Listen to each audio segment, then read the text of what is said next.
Hello friends, I am Harish Demla from accurate fortune astrology. दोस्तों, हमारे पास काफ़ी रिक्वेस्ट आती रहती हैं कि आप इन टॉपिक्स पे वीडियोस बनाओ। कुछ वीडियोस जो जनरल इंटरेस्ट की होती हैं वो हमें अट्रैक्ट करती हैं और हम कोशिश करते हैं कि कुछ ऐसी वीडियोस बनाई जाएं जो सबको जिससे फ़ायदा मिले और एक जनरल इंटरेस्ट की हो। तो उसी श्रृंखला में आज हम आपको बताने जा रहे हैं कि अगर आपके बच्चे छोटे हैं और आप अपने बच्चों को मेडिकल प्रोफेशन में भेजना चाहते हैं, तो वो कौन से योग हैं जो कि उसको मेडिकल प्रोफेशन में ले जाने में सक्सेस देंगे और उनका इंटरेस्ट बनेगा। और जो लोग मेडिकल प्रोफेशन में खुद हैं वो भी अपने चार्ट्स पे इन योगों को अप्लाई करके देख सकते हैं और इसमें काफ़ी हद तक वो रिलेट करेंगे इन चीज़ों से। तो आइए जान लेते हैं कि अगर आप अपने बच्चे को डॉक्टर बनाना चाहते हैं या मेडिसिन्स की कोई भी एजुकेशन देना चाहते हैं, तो फार्मा की एजुकेशन भी देना चाहते हैं, तो वो कौन से योग हैं जो आपके बच्चे को उस डायरेक्शन में ले जा सकते हैं। तो दोस्तों, सबसे पहले हम आपको ये बताएंगे कि जो मेडिकल प्रोफेशन है, जो डॉक्टरी का प्रोफेशन, वो चंद्र और केतु का प्रोफेशन है। मून एंड केतु, ये दो प्लैनेट्स जो है प्राइम रिस्पॉन्सिबल है मेडिकल प्रोफेशन में ले जाने के लिए। हालांकि इसमें सूर्य का भी रोल है और अगर बच्चा सर्जरी की तरफ जाता है तो मंगल का भी रोल है और लेकिन प्राइमरी जो प्लैनेट्स हैं वो है मून एंड केतु।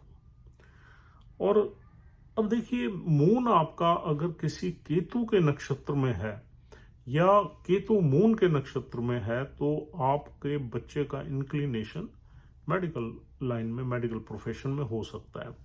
अब देखिए, केतु के नक्षत्र 3 नक्षत्र हैं। एक अश्विनी है, एक माघा, एक मूला है। अश्विनी नक्षत्र जो है वो वैसे भी फिजिशियन का नक्षत्र है, यानी कि वैसे वो घोड़ों का नक्षत्र है लेकिन उसका कंसर्न कुछ न कुछ यानी कि फिजिशियन से भी है। और मघा नक्षत्र भी केतु का है और मूला भी केतु का है। मूला नक्षत्र बीमारियों का है बेसिकली, और तो कहीं ना कहीं कनेक्शन जो है इन नक्षत्रों का, मघा नक्षत्र पितरी का है। पितरी माने कहीं पितरों के आशीर्वाद से या जो आपके फोर फादर्स का काम था वो काम आपको मिल सकता है। तो केतु के किसी भी नक्षत्र में अगर चंद्र बैठ जाए तो कहीं ना कहीं हमारा ये इंटरेस्ट बन सकता है। और अगर चंद्र के नक्षत्र देखे जाएं तो उसमें रोहिणी है, हस्ता है और श्रवण है। ये 3 नक्षत्र हैं। तो इसमें जो सबसे रेलिवेंट नक्षत्र है वो हस्ता है और केतु का सबसे रेलिवेंट नक्षत्र अश्विनी है, दूसरा मूला है, तीसरा माघा है। और ऐसे ही अगर हम चंद्र के नक्षत्रों को देखें तो पहला नक्षत्र हस्ता है, दूसरा रोहिणी है, तीसरा श्रवण है।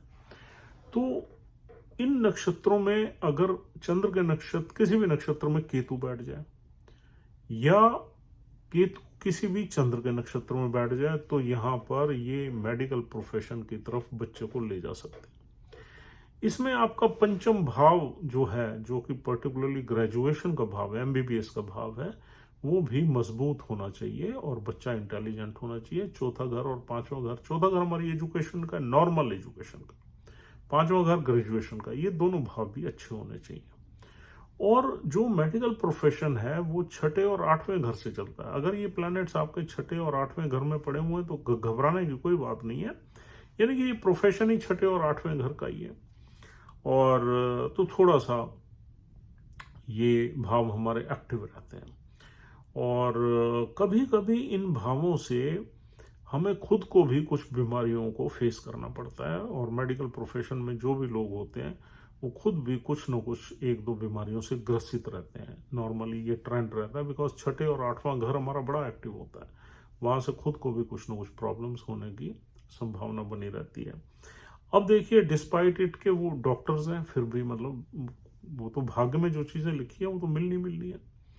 और अब देखिए, दूसरे जो नक्षत्र हैं जो आपके चार्ट में मिलते हैं, मेडिकल प्रोफेशन के बच्चों के चार्ट में मिलते हैं, एक शतभिषा नक्षत्र है, एक आर्द्रा नक्षत्र है। ये नक्षत्र भी बहुत इंपॉर्टेंट है। शतभिषा नक्षत्र भी 100 फिजिशियन का नक्षत्र है और दवाइयों का यानी साल्ट का नक्षत्र है और टेक्नोलॉजी का है। तो मेडिकल प्रोफेशन की टेक्नोलॉजी या दूसरी टेक्नोलॉजी इससे शतभिषा से देखते हैं। लेकिन शतभिषा नक्षत्र जो हमारे देव थे उनके जो फिजिशियंस थे 100 फिजिशियन, तो उनका नक्षत्र है ये। और जो आर्द्रा नक्षत्र है वो destruction and rebuilding, destruction and revival का नक्षत्र है। जैसे आप पेशेंट्स वगैरह को डील करते हो, कुछ लोग जो है बहुत ही डाउन हो जाते हैं और मर भी जाते हैं, कुछ लोग रिवाइव हो जाते हैं, जिंदा हो जाते हैं ठीक होके, तो ये वो वाला नक्षत्र है। तो अब देखिए यहाँ पर ये हमने आपको 8 नक्षत्र बताए हैं which are very very important in medical profession. अब केतु के 3 नक्षत्र, चंद्र के, और एक राहु का नक्षत्र है आर्द्रा, और दूसरा शतभिषा वो भी राहु का नक्षत्र। राहु का भी बहुत बड़ा रोल है आपको मेडिकल प्रोफेशन में काम कराने के लिए, क्योंकि दवाइयाँ जो है जितनी उसमें साल्ट होते हैं, मेडिसिन में कॉम्बिनेशंस होते हैं, it is governed bye Rahu, सभी वो राहु गवर्न करता है। तो दोस्तों ये वाले कॉम्बिनेशंस आप चेक करिए आपके बच्चों के चार्ट में, किसी ऑस्पिशियस हाउस में हो या छठे घर एक्टिव हो, छठा घर पॉजिटिव हो, हालांकि छठे घर में प्लैनेट्स हों लेकिन पॉजिटिवली बैठे हों। जैसे कई बार आपने देखा है जो है छठे घर में केतु बैठ गया 2 नंबर राशि में रोहिणी नक्षत्र में, और चंद्र भी वहां बैठ गया, तो definitely your child can become a doctor. ऐसे ही या अष्टम भाव में बैठ गया। अष्टम भाव बेसिकली इमरजेंसीज का है, बीमारियों का है, एक्सीडेंट्स का है, और छठा घर नॉर्मल बीमारियों का है। तो बीमारियां या इमरजेंसीज ये मेडिकल प्रोफेशन में रहती हैं, और कभी कभी 12वां घर भी इसमें हमने एक्टिव होते देखा है। 12वें घर के में बैठे प्लैनेट्स भी आपको मेडिकल प्रोफेशन में ले जा सकते हैं, क्योंकि 12वां घर हॉस्पिटलाइजेशन का है।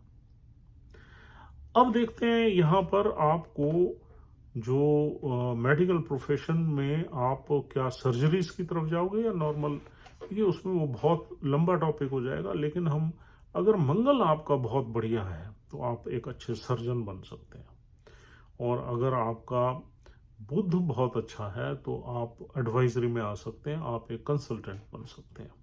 तो उसमें आप ये देखिए, एक नक्षत्र हम और यहाँ पर मेंशन करना चाहेंगे वो है पुनर्वासु नक्षत्र। पुनर्वासु नक्षत्र भी काफी डॉक्टरों के चार्ट में देखा गया है। तो अब हमने आपको इस वीडियो में नक्षत्रों के बारे में काफी डिटेल्ड जानकारी दी है, जो आपको मेडिकल प्रोफेशन में पॉजिटिव प्ले कर सकते हैं। आप जनरली मान लीजिए, अगर इन नक्षत्र जो हमने नक्षत्र बताए हैं आपको, 8-9 नक्षत्र बताए हैं, इसमें से अगर 5 नक्षत्र मिलते हैं और ये प्लैनेट्स इन्वॉल्व हैं उन नक्षत्रों में, तो डेफिनेटली आप सोच सकते हैं कि आप अपने बच्चे को मेडिकल प्रोफेशन में भेजें। अब मेडिकल प्रोफेशन का जो एग्जाम होता है या जो एडमिशन होता है, उसके लिए आप छठे भाव को देखिए। छठा भाव अगर आपका पावरफुल है, छठे भाव का प्लैनेट स्ट्रांगली बैठा हुआ है, ऊंच का है, मित्र राशि में है, केंद्र में, त्रिकोण में है, तो डेफिनेटली आपका कंपटीशन निकल जाएगा। और अगर थोड़ा सा वो डिस्टर्ब है, उसके साथ कोई मैलेफिक एनर्जी है, शनि जैसा प्लैनेट बैठा हुआ है या शनि की दृष्टि में है, तो आपका हो सकता है 1 आध साल उसमें डिले हो जाए, 1-2 साल लग जाए निकलने में, लेकिन निकलेगा। तो छठे घर का प्लैनेट आपको कॉम्पिटिशन्स में निकलवाएगा, और ये प्लैनेट्स जो हमने आपको बताए ये आपको मेडिकल प्रोफेशन की तरफ सक्सेसफुली ले जाएंगे। और इसमें सक्सेस या फेलियर्स के लिए आपको 10th हाउस को देखना पड़ेगा। 10th हाउस अगर आपका पावरफुल है तो definitely you will be successful in this profession, और अगर 10th हाउस वीक है तो आपकी एवरेज परफॉर्मेंस रहेगी। लेकिन डेफिनेटली आप इस प्रोफेशन में इन योगों की वजह से आ सकते हो। Thank you very much, and please try to apply this combination on your chart also if you are in medical profession, या आप कोई डॉक्टर हैं तो आप आजमाइए और देखिए आपके चार्ट में कौन कौन से प्लैनेट्स कहाँ कहाँ पड़े हुए हैं, और छठे और 8वें घर में ये एनर्जी है या नहीं है, आपको क्लियरली पता लग जाएगा कि ये प्लैनेट्स बहुत अच्छा काम करते हैं मेडिकल प्रोफेशन में। Thank you very much for watching this video patiently. अगर आप हमारी वीडियोस को पसंद करते हैं तो हमारा चैनल सब्सक्राइब करने की कोशिश करें। हम आपसे कल फिर बात करेंगे किसी इम्पोर्टेंट टॉपिक पे। And please take care and have a nice time.